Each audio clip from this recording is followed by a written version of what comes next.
प्यारे जू की असीम कृपा से जो आपको केवल रहने में यहां उपलब्धि मिलेगी, वो बैकुंठ वासियों को भी नहीं है। सो सुख सपने हूं नहीं पावत जे जन है बैकुंठ। वृंदावन में तुम्हें कोई साधना करनी पड़े, आश्चर्य की बात है। ये सिद्ध भूमि है, प्रेम भूमि, ये फल भूमि है। हरिद्वार है साधना भूमि। 5 बजे का सुबह का समय होगा।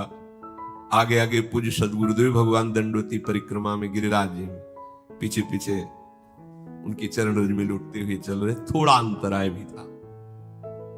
कमर में से हाथ रखे हुए एक बालक, ए बाबा पैसा दे दे। एक गमछा में कुछ पैसे, जैसे 10 रुपए 15 रुपए ऐसे, क्योंकि श्री जी थी गुरु जी की, तो कुछ अमनिया लेके भोग लगा के और ऐसे भिक्षावृत्ति से रोटी मांग के उधर पोषण होता। पर लाडली जुग जैसे 2 केले खरीद लिए, भोग लगा दिया, मंगला का भोग लगा दिया, राजभोग का, इसलिए 10-15 रुपए ऐसे कमर में बांधे और ऊपर से मार्केट और दंडवती। जब वृंदावन आए तो भक्ति दीप महाराज, बड़े भजनानंदी महापुरुष, वो बैठे हुए थे छतुरी के नीचे किसी घाट के इधर ही। जब गए प्रणाम किया तो कहा, बाबा तुमको परिक्रमा में गए थे गिरिराज जी की दंडे पे, तुम्हें श्री कृष्ण मिले परिक्रमा में? नहीं श्री कृष्ण तो नहीं मिले हमारे इतने। नहीं बाबा मिले नहीं तुम्हें? ये बड़े अपने जनों के साथ ये खेलते रहते और हम पहचानते, हम समझते हैं ये व्यक्ति है, हम समझते हैं स्त्री है, हम समझते हैं पशु है, हम समझते हैं बालक है। नहीं, वो बड़े लीला बिहारी है। रोज अपने सबसे मिलते हैं और मुस्कुरा करके जाते हैं कि तू ये मत समझ कि मैं तुझे देख ले रहा, मैं तेरे साथ खेल रहा हूं। हो बुद्धिमान तो पकड़ के दिखा दे मुझे। वो लाडली जू के दर्शन करके महल से निकल रहे थे, पीछे से कहा ऐसे, वो राधा बाग है, उसके आगे वो देखो ललिता जू का गांव है, ऊंचा गांव, ऐसे दिखा। जी महाराज इतनी इतनी 2 सुंदर गोरी गोरी लाली आई।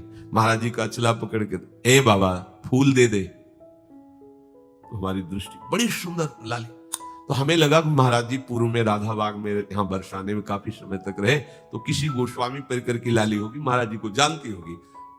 अब महाराज जी के तो आंसू चले, हमारी तो समझ में ही नहीं आया। थोड़ी देर में वो लाली से भीड़ के साथ चली गई। महाराज जी लड़खड़ाते हुए ऐसे, अद्भुत मस्ती, और जे ही राधा बाग की तरफ एकांत हो जाता है तो रोते ही कहे, जो भगवत साक्षात्कार बड़े बड़े ऋषि मुनि, ये उनका घर है, वो कभी भी टहलते मिल जाएंगे, दोनों गलबैया दिए। बस हमारी गलती क्या हो रही, हम धाम के आशिक नहीं हो रहे, धाम की रहने से नहीं रह रहे। इस महान पावन भूमि में हम राग द्वेष की क्रीड़ा कर रहे हैं, हम अपराध कर रहे हैं, इसलिए नहीं, यहाँ कोई साधन करने की जरूरत है। महारानी जी के घर में रह रहे हैं और हमें महारानी जी से मिलने के लिए कोई साधन करना पड़ेगा। ये वो धाम है जहां सहजता से सच्चिदानंद प्रभु के साथ खेलने का अवसर मिला है। खेलने का नहीं समझ पा रहे, कोई साधन की सामर्थ्य नहीं कि लाड़िलों के समीपता स्वीकार कर पावे कोई। ये खुद इतने दयालु कृपालु है कि आपके गले पड़ जाएंगे आके, आपके साथ खेलेंगे आके। बस आवश्यकता है इनके लिए जीवन समर्पण करने की। हम लोग बहुत कच्चे हैं, बहुत अधूरे हैं। कितना सुंदर अवसर मिला, वही फंसे हुए हैं तात मात सुतदार में, वही अपनी इंद्रियों के दुलार में, मन के दुलार में फंसे। नागरी दास, ध्यान दीजिए, नागरी दास ये विश्व ते न्यारी, लग गई हाथ लूट सुख राशि, जो सुख लेत सदा ब्रज। एक बढ़िया दांव लग गया, जीत जाओ नहीं, कभी नहीं जीत पाओगे। लूट मच गई, या लूट मच रही सच्चिदानंद की। जीवन तुम्हारा ऐसे सुखमय हो जाएगा, शब्द नहीं हमारे पास, नहीं है शब्द वर्णन करने के। लाडली जू की कृपा के, लालजू के दुलार के। आज हमारे ऊपर दुलार है, तब हम यहां सब बैठे हैं। नहीं समझ पा रहे आप, आपको लग रहा है हम पैसा लगा के वृंदावन आए हैं, हम पैसा लगा के वृंदावन वास कर रहे। भूल जाना। और एक वृंदावन की रज को ऐसे लेके ऐसे रख ले तो इसके करोड़वें अंश के बराबर कोई तीर्थ नहीं। ये कहानी नहीं है कि ऐसे कही गई हो। क्यों?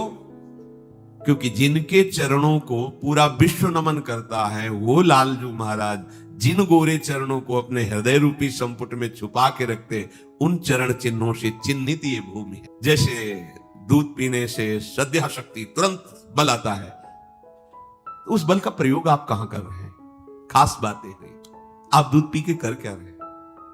उस बल का प्रयोग किधर कर रहे हैं? नष्ट कर रहे हैं या सार्थक कर रहे हैं?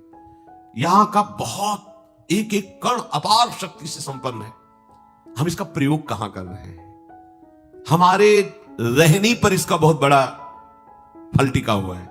हमारी रहनी गलत हो रही है। हमारा जो महापुरुषों के द्वारा वृंदावन सेवन करने का भाव रहा है उससे विलग हो रहा है। इसीलिए ये प्रभाव जो वर्णन किया जा रहा है हमारी समझ में नहीं आ रहा है। भला ऐसा कैसे प्रभाव हो सकता? गाढ़े से पकड़ने कुछ भी हो जाए, वृंदावन के सिवा हमारे जीवन में किसी भी तीर्थ या किसी भी पुरी या किसी भी धाम का कोई आश्रय नहीं रहेगा, केवल वृंदावन। आप गृहस्थ हैं, बाहर जाइए, वृंदावन भाग के आइए। जैसे छुट्टी होने पर अपने घर जाते हैं, ऐसे आप ड्यूटी के लिए बाहर जा रहे हैं, आपका घर से धाम वृंदावन है, ऐसे आश्रय से पकड़ो। या इस सीमा के बाहर प्राण भले निकल जाएं, जीवित नहीं जाएंगे, या ऐसा नियम। दोनों भाव आपको श्री जी से मिला देंगे। पर महापुरुष जन कहते हैं अगर जीवन का लाभ लेना है तो वृंदावन धाम को हा कह के तात्पर्य कि हाय इतना बढ़िया अवसर है और आप अपने जीवन को नष्ट कर रहे। थोड़े से सुख के लिए, थोड़े से जीवन में हम कैसे फंसते चले जा रहे हैं। ये मुक्त होने का अवसर, फंसने का नहीं। कैसे समझाएं? बस जैसे आंखों का अंधा, उसे कहा जा रहा है आगे कुआं मत गिर जाके, उसको लगता है हमें बहला रहे हैं, हमारा अभ्यास हम निकल जाएंगे। मुझे तो ऐसा लग रहा है मेरा प्रीतम आनंदित हो रहा है, जैसे कोई अपने प्यारे के ऊपर फूलों का श्रृंगार करे, ऐसे मुझे ओले लग रहे कि मेरे मेघ के द्वारा बरसाई हुई ओले मुझे पुष्प की तरह सुखद लग रहे। पपीहा पन गहुरे, हमारे प्रीतम के द्वारा दी गई प्रतिकूलता बड़े बड़े दैवी शक्तियों के द्वारा दी गई अनुकूलता से भी बहुत भारी है, सुखद है। ध्यान देने, बने तो रघुबर ते बने, बिगड़े तो भरपूर तुलसी और अंते बने ताबन। हमारी प्यारी जी के द्वारा किया हुआ विधान हमारे लिए सर्वोपरि है। बिल्कुल आप विधान में हैं, बिना विधान के अब आपके साथ कुछ नहीं हो सकता। और आपसे सत्य कहते हैं, जीवन भर के अनुभव को कहते हैं, जहां कहीं जले तो गलती हमारी हुई, प्रिया प्रीतम की नहीं। पूरे जीवन का अनुभव खुली बात कहते हैं। कभी हमें जलन हुई, कभी असंतोष हुआ है, कभी हमें विषाद आया है, तो उसमें मेरी सोच की गलती हुई है प्रिया प्रीतम की तरफ से। कभी नहीं, कहीं नहीं। अक्षर अक्षर का चिंतन, क्योंकि अपने लोग कोई बाहर के क्रियाओं का चिंतन नहीं। एक बार मजनू लैला के दीवाने सब कोई जानता है। लैला राज घराने से थी। उसने संपूर्ण नगर में गुप्त रूप से जितनी भी दुकानें थे सब पे कह दिया अगर मजनू कुछ भी खाना चाहे तो उससे पैसे न मांगे जाए, उसकी इच्छा के अनुसार उसको भोजन दिया जाए, क्योंकि मेरे प्रेम में बावरा है। जिससे मांगे, जब लोगों ने देखा ना पैसे मांगे जाते थे ना तो कोई प्रश्न होता है, जो चाहे अंगुली ऐसे करे वो वस्तु उसे दे दी जाती। लाखों मजनू हो गए। कह दो अब जब दुकान में कोई भी सामान लेने आए तो साफ से कह देना कल शाम के लैला अपने मजनू से मिलना चाहती है। लाखों जितने मजनू बने थे, हाँ लैला सब, कोई देख नहीं पाता था उनको। पर्दा करके सामने आई और कहा मैं अपने मजनू के दिल का खून लेना चाहती हूं, कटोरा और छुरी से। रबड़ी पीने वाले मजनू के पैर पीछे होने लगे। जो असली मजनू, उसने कहा आज मेरा प्यार सार्थक हुआ, मेरे प्यार की आज वृत्ति सार्थक हुई, क्योंकि आज कुछ देने का अवसर आया है। चातक उड़ता जा रहा था, कुछ पक्षी पेड़ में बैठे थे, कहा आओ थोड़ा विश्राम कर लो। बोले नहीं, ये मेघ के जल से सींचा हुआ वृक्ष नहीं है, इसको नीचे के जल से सींचा गया। हम केवल उसी वृक्ष में बैठते जो केवल मेघ से सींचा जाता है। चातक उड़ता हुआ जा रहा था, बधिक ने निशाना लगाया, बाण मारा, गंगा जी में गिर गया।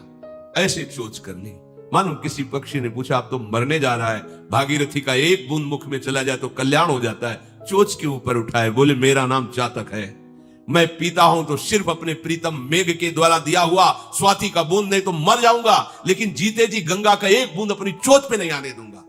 यह है चातक प्रण। ये यमुना जी का पहले का पूर्व का धारा है।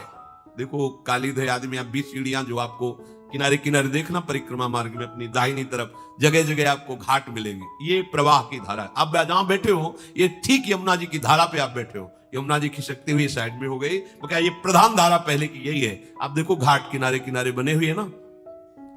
प्यारे जो प्यारी जो इस भूमि को बहुत प्यार करते हैं। और आप कभी सोचते हो कि आप वृंदावनवासी हैं?